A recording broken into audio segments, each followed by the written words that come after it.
নমস্কাৰ, মই ৰঞ্জন চৌধুৰী। আপোনালোকে চাই আছে 8 PM প্ৰাইম টাইম।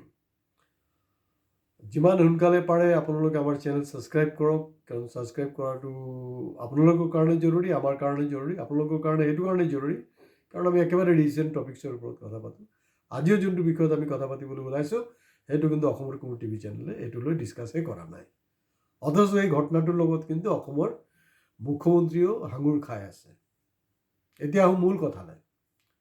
আপোনালোকে ইতিমধ্যে গম পায় 26/11 যোনটো ঘটনা হৈছিলে হোটেল তাজটো জানেই, আমাৰ ৰতন টাটা যে অলপ দিন আগত ঢুকালে নহয়, যোৱা বছৰ, তেওঁলোকৰে টাটা গ্ৰুপৰ হোটেল তাজ। মই এই ইছ্যুটো আলোচনা কৰাৰ খুব এটা মন নাছিলে 26/11 লৈ, কাৰণ মই অসমত দেখিছোঁ যিবিলাক ভিউৱাৰ্ছবিলাক মোৰ ভুল নহ'লে সৰহভাগ তেনেকুৱাই আৰু তেওঁলোকে মানে নেশ্যনেল, ইণ্টাৰনেশ্যনেল বা জিঅ' পলিটিক্স এইবিলাকৰ ওপৰত খুব শুনিব নোখোজে, নাজানো কিয়। জাষ্ট একেবাৰেই থলুৱা বিষয় লাগিলে সেইটো একেবাৰে তৰল হওক, কোনো কথা নাই। সেইটো খুব ভাইৰেল হৈছে, ভিউ হৈছে, লাইকছ হৈছে, কমেণ্টছ কৰিছে মানুহে। তো যিনক আমি আনিব লগা হৈছে, কাৰণ হিমন্ত বিশ্ব শৰ্মাৰ কথাও ইয়াত আঙুৰ খাইছে।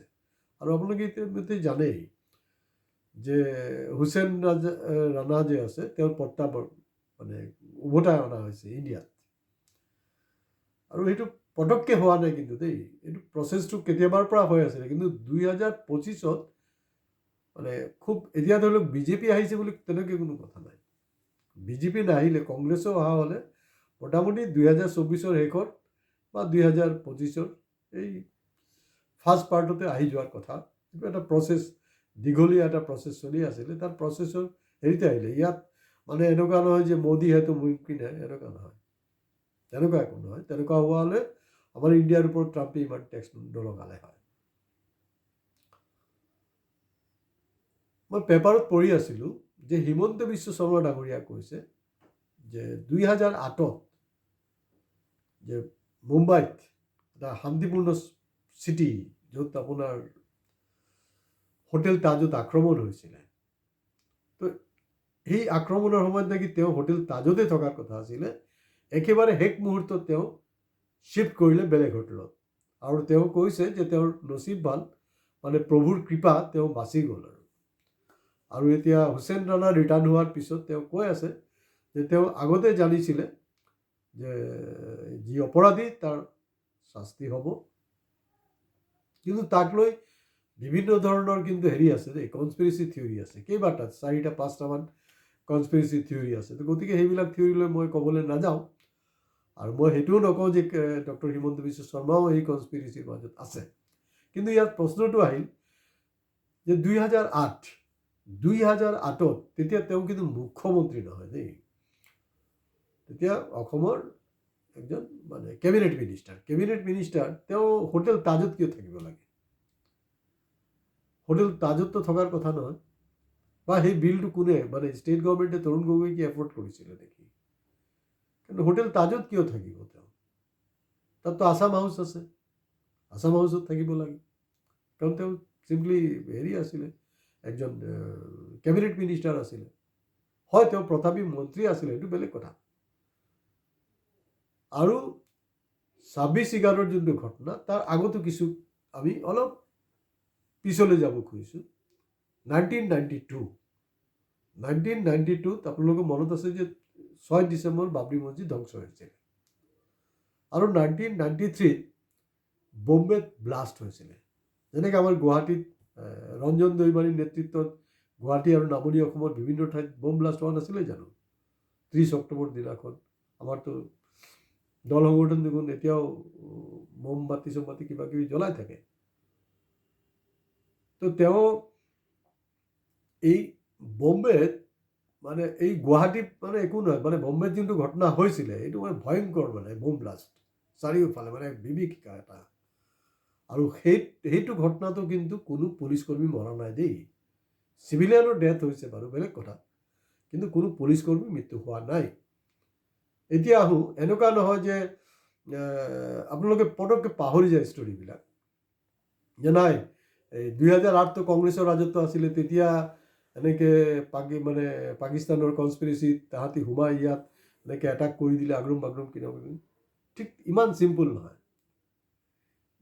1971 আৰু ইণ্ডিয়ান আৰ্মি, ইণ্ডিয়ান ইণ্টেলিজেঞ্চ বা যি ইনফ্ৰাষ্ট্ৰাকচাৰ আমাৰ ইমান ভাল নহয়, নোহোৱা স্বত্বেও 1971 যি পাকিস্তানক এতিয়া আমাৰ বিজেপি চৰকাৰে ভয় খায়, সেই পাকিস্তানক কিন্তু দুভাগ কৰিছিলে ইন্দিৰা গান্ধী ডাঙৰীয়ানীয়ে, দেশ স্বাধীন কৰিছিলে। হ'ব এতিয়া কিবা তাত খেলি মেলি হৈ আছে, এইটো বেলেগ কথা বাৰু, এইটো বেলেগ বিষয়, এইটো আমি নাযাওঁ। কিন্তু 2001 অলপ মনত পেলাওক, প্ৰধানমন্ত্ৰী কিন্তু অটল বিহাৰী বাজপেয়ী আছিল। আৰু অটল বিহাৰী বাজপেয়ী থাকোঁতে যেতিয়া শ্বাইনিং ইণ্ডিয়াৰ কথা কোৱা হৈছিলে, তেতিয়া দেখা গৈছিল যে পাৰ্লামেণ্ট, য'ত মানে গোটেই ভাৰতবৰ্ষৰ নিৰ্বাচিত প্ৰতিনিধিবিলাক তাত বহে বা সুৰক্ষিতভাৱে থাকিব বিচাৰে, কথা পাতিব বিচাৰি, তাতে আক্ৰমণ হৈ গ'ল। গতিকে 2000 পটককৈ 2008 কংগ্ৰেছৰ বিফলতা সেইবিলাক যোৱাৰ আগতে সেইটোলৈ যাব লাগিব। কিন্তু যিকোনো এটাক বহিৰাষ্ট্ৰৰ পৰা আমাৰ ভিতৰত যিকোনো এটাক যদি হৈছে, এইটো কিন্তু চিৰিয়াছ কথা, আমি চিৰিয়াছলি ল'ব লাগিব। 2019 যেনেকৈ আপোনাৰ ইলেকশ্যনৰ বৈতৰণি পাৰ হোৱাৰ কাৰণে তদানীন্তন যে ৰাজ্যপাল জম্মু কাশ্মীৰৰ পৰৱৰ্তী সময়ত তেওঁ স্বীকাৰো কৰিছে যে পুলৱামাৰ যোনটো ঘটনাটো হ'ল, এইটো মোদীৰ মানে কনস্পিৰেচি থিয়ৰিত হিচাপতে হৈছে, যিটো কাৰণে তেওঁৰ লগত মালিক চাহাবৰ লগত এটা জেং চলি আছে। এইটো বিভিন্ন সময়ত এই বিতৰ্কবিলাক আহিছে, তো মই সেইটো এপিছডলৈ যাব নোখোজোঁ। 2001 হ'ল পুলৱামা ইনচিডেণ্ট, মোদী হে তো মুমকিন হে, সেইটো পিৰিয়ডতো কিন্তু হ'ল। সেইটোৰ কাৰণে মোদী জগৰীয়া না তেওঁ মুমকিন কৰিব নোৱাৰাৰ কাৰণে জগৰীয়া, কি কথা মই সেইটোলৈ নাযাওঁ। এতিয়া তেওঁ ইণ্ডিয়ালৈ উভতাই আনিছে। এতিয়া কিছু মানে মাইণ্ডত খেলি আছে কিছু বস্তু।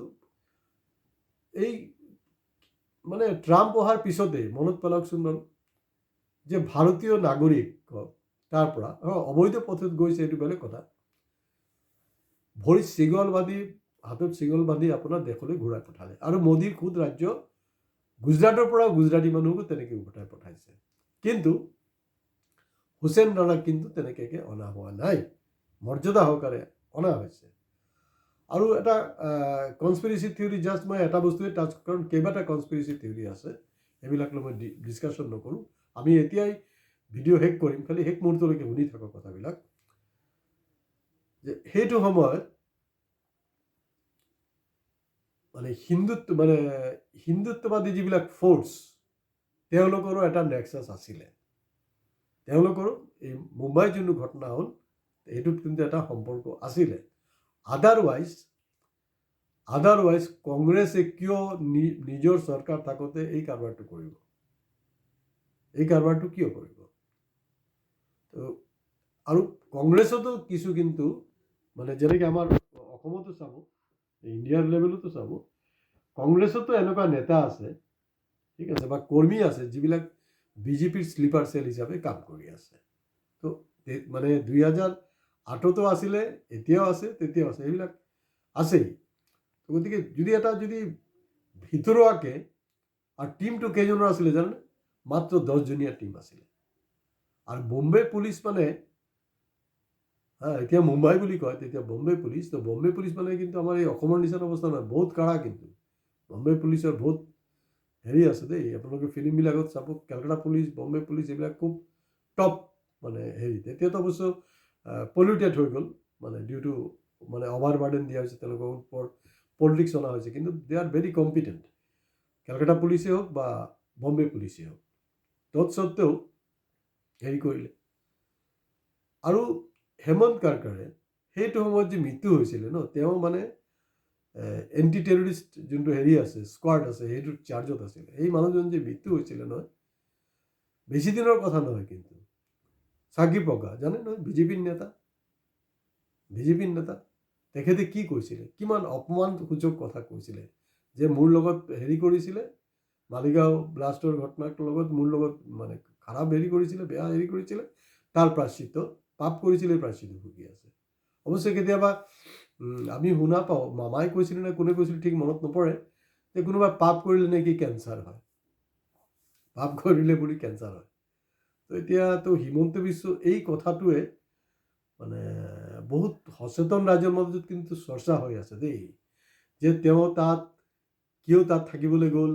একেবাৰে শেষ মুহূৰ্তত মানে ঘটনাটো হোৱাৰ 26/11 ইনচিডেণ্ট হোটেল তাজত শেষ মুহূৰ্তত তেওঁ হোটেল কিয় শ্বিফ্ট কৰিলে, এইবিলাক মানে চবকে মানে চিন্তাত হেৰি কৰিছে, মানে কনচাৰ্ণ হৈ গৈছে। আৰু এইটোতো মাৰাত্মক কথা।